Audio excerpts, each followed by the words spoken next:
अस्सलाम वालेकुम। मेरा नाम निज़ाम अज़ीज़ है।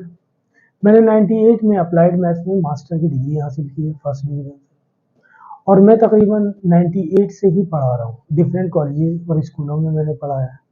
इसके अलावा जो है ना, मैंने गवर्नमेंट कॉलेजेस में भी ऑन कॉन्टैक्ट पढ़ाया हुआ है जिसमें से मजीद एसारी 3 है, शिफानर कॉलेज है, बफरजान कॉलेज है।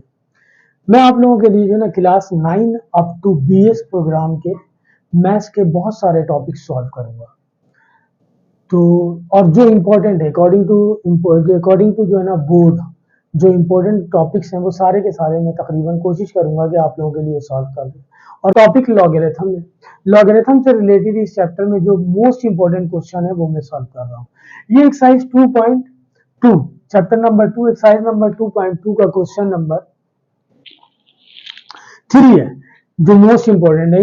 इस सवाल में वो कह रहा है कि find the value of unknowns. हमने वैल्यू फाइंड करनी है अननोन्स की।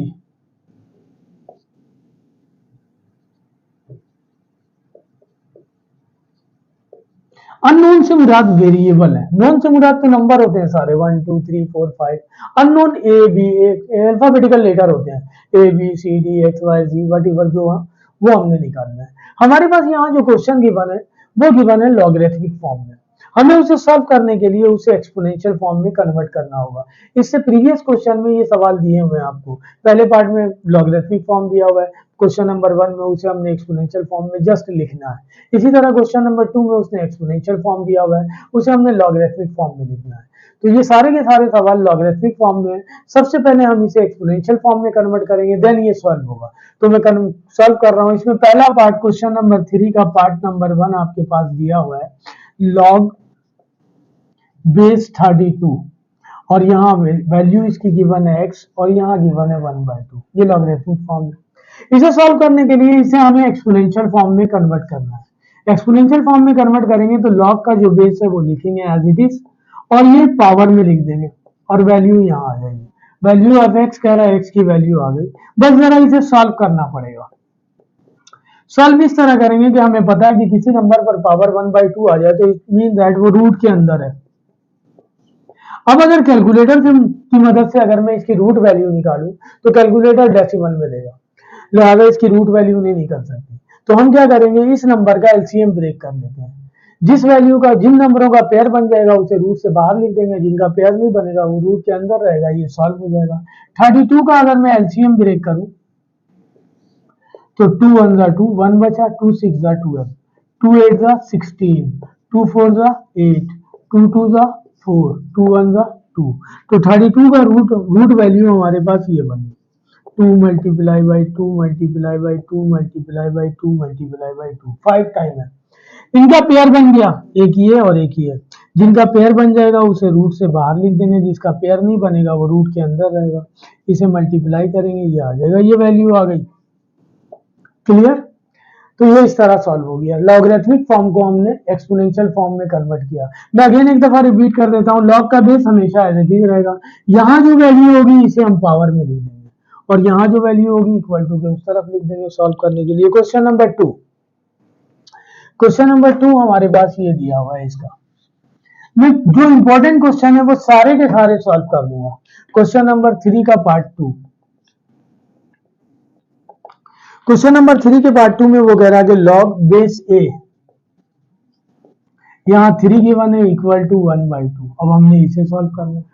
इसे सॉल्व करेंगे तो वही पहले इसे एक्सपोनेंशियल फॉर्म में लिख लें, a एज इट इज, ये पावर में लिख देंगे।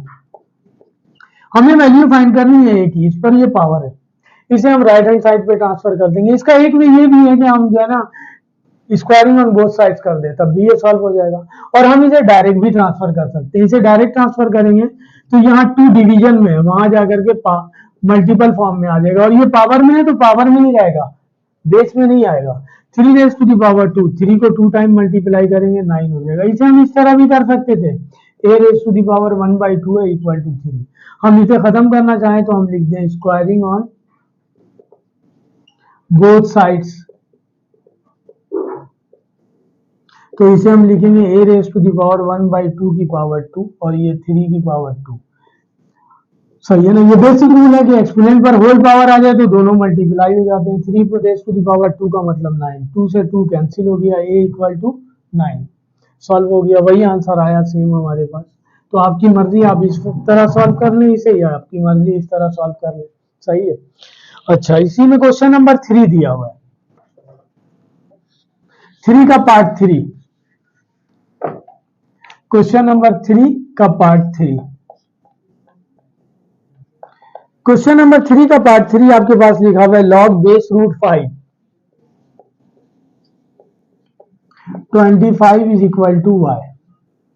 वही सॉल्व करेंगे, इसे एक्सपोनेंशियल फॉर्म में लिखें। इसको एक्सपोनेंशियल फॉर्म में लिखेंगे रूट 5 और ये पावर में आ जाएगा। अब यहाँ पर हमारे पास साथ एक प्रॉब्लम ये हो गई कि जिसकी वैल्यू फाइंड करनी है वो पावर में है, वो नीचे नहीं आएगा। ये तो बिल्कुल आपकी इनिशियल क्लासेज है, 9th क्लास है।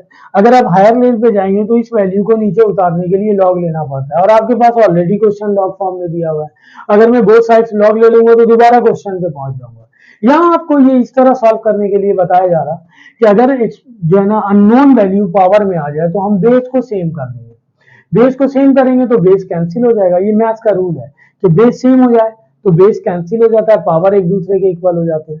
और अगर पावर सेम हो जाए तो पावर को कैंसिल कर देते हैं, बेस एक दूसरे के इक्वल हो जाते हैं। तो यहाँ बेस सेम करना पड़ेगा क्योंकि पावर में अननोन गिवन है, उसकी वैल्यू फाइंड करनी है। इसे मैं इस फॉर्म में लिख सकता हूँ 1/2। इस 1/2 को y से मल्टीप्लाई करेंगे तो ये हो जाएगा y डिवाइडेड बाई 2। 1/2 को y से मल्टीप्लाई करेंगे तो इसके डिनोमिनेटर में कुछ नहीं है, y 1 से मल्टीप्लाई होगा, y 2 1 से मल्टीप्लाई होगा 2, इस तरह आया ये इक्वल टू 25। अब जिस पर पावर है उसका बेस है 5, इसे 5 बेस में लिख दें, बड़ी आसानी से लिख सकते हैं। 25 को लिख सकते हैं 5 raise to the power 2। Base same हो गए, बेस सेम हो जाएगा तो पावर एक दूसरे के इक्वल हो जाएंगे, बेस कैंसिल हो जाएगा। पावर यहाँ पे एक्सपोनेंट यहाँ पे y/2 दिया हुआ है और यहाँ 2 दिया हुआ है, हमें वैल्यू निकालनी है y की। ये डिवीजन फॉर्म में है, वहां जाके मल्टीप्लाई हो जाएगा, y की वैल्यू आ गई 4। ये आंसर हो गया। इसी तरह पार्ट नंबर 4 दिया हुआ है, ये तीन ही फॉर्म है। या तो बेस आपके पास जो है ना, आपके पास अननोन वैल्यू यहाँ दी हुई होगी या यहाँ दी हुई होगी या बेस में दी होगी, या वैल्यू में गिवन होगी या बेस में गिवन होगी या यहाँ गिवन होगी इक्वल टू के उस तरफ। देखिए हमारे पास क्वेश्चन गिवन है, ये क्वेश्चन दिया हुआ है पार्ट नंबर 4 में लिखा हुआ है log base 4 x is equal to 3/2। Again इसे सॉल्व करना है, इसे एक्सपोनेंशियल फॉर्म में लिख लें। बेस ये दिया हुआ है 4 और पावर ये हो जाएगा 3/2 इक्वल टू x। इसे इस फॉर्म में लिख लें, इसे लेफ्ट पे लिख लेते हैं, इसे राइट पे लिख लेते हैं। अब इसे सॉल्व करना है।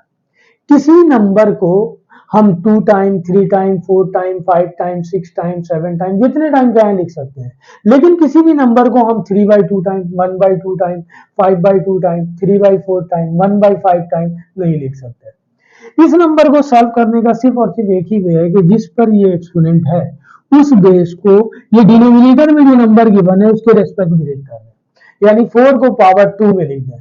अगर हम 4 को पावर 2 में लिखने में कामयाब हो जाएंगे तो ये सॉल्व हो जाएगा, अदरवाइज मुझे यही आंसर लिखना पड़ेगा। तो 4 को पावर 2 में लिखा जा सकता है, 4 को हम लिख सकते हैं 2 रेज़ टू दी पावर 2 और ये 3/2 है। अगर आपको नहीं आता डायरेक्ट तो आप एलसीएम ब्रेक कर लें 4 का, 2 2 जा 4, 2 1 जा 2 आ गया, 2 2 time 2 raise to the power 2 लिख दिया। अब चैप्टर नंबर 1 के मुताबिक एक्सपोनेंट पर होल पावर आ गया, रूल के मुताबिक ये लॉ के मुताबिक ये दोनों मल्टीप्लाई हो जाएंगे, इससे ये कैंसिल, ये बच गया 2 रेज़ टू दी पावर 3। अगर हम 2 को 3 टाइम लिखकर मल्टीप्लाई करेंगे तो ये हो जाएगा 8। ये आंसर आ गया इसका पार्ट नंबर 4। पार्ट नंबर 4 ये दिया, वही एग्जामिनेशन पॉइंट ऑफ व्यू से मैं कर रहा हूँ, जितने इंपॉर्टेंट क्वेश्चन है वही कर रहा हूँ। चैप्टर नंबर 2 में जो जो इंपॉर्टेंट क्वेश्चन है वो सारे सॉल्व कर रहा हूँ। पार्ट नंबर 4 इसका, बल्कि पार्ट नंबर 5। पार्ट नंबर 5 ये दिया हुआ है लॉग बेस 10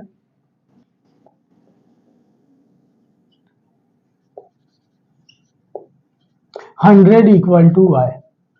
अगेन इसे हम एक्सपोनेंशियल फॉर्म में लिखें, 10 पावर ये आ गया। यहां भी वही कंडीशन आ गई कि जिसकी वैल्यू फाइंड करनी है जो अननोन है वो पावर में आ गया, तो हम उसे भी पावर फॉर्म में ब्रेक कर लेंगे, बेस सेम करेंगे। यहाँ बेस 10 है तो इसे भी बेस 10 में लिखना होगा, जब भी तो सेम होगा। तो इसमें यहाँ बेस 10 है, इसे भी बेस 10 में लिखेंगे तो हम लिख देंगे 10 रेज़ टू दी पावर 2, 100 होता है।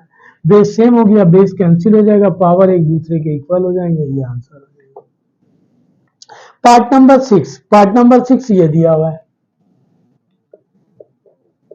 log base a 64 equal to 3।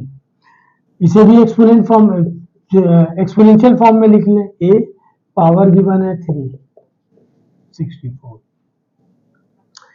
जाहिर सी बात है ये पावर है, इसे हम वहां ट्रांसफर करेंगे, पावर में लिखेंगे। ये मल्टीपल फॉर्म में वहां जाके डिवीजन फॉर्म में आएगा। अभी मैंने आपको बताया कि किसी नंबर को हम 1/2 टाइम, 1/3 टाइम, 1/4 टाइम या 2/3 टाइम नहीं लिख सकते। अगर हम इसे पावर 3 में लिखने में कामयाब हो जाए तो ये सॉल्व होगा, और अगर नहीं लिख पाए तो ये सॉल्व नहीं होगा, इसी फॉर्म में आंसर लिख देंगे। इसे पावर 3 में लिखा जा सकता है। 4 रेज़ टू दी पावर 3 का मतलब होता है 64। इसे मल्टीप्लाई करना, 3 मल्टीप्लाई बाई 1/3, 3 से 3 कैंसिल हो गया, ये 4 आ गया, ये आंसर हो गया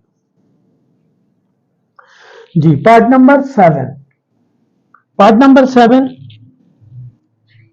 टोटल 9 पार्ट है इस क्वेश्चन के, मैं सारे के सारे सॉल्व कर रहा हूं। पार्ट नंबर 7 में आपके पास वैल्यू लिखी हुई है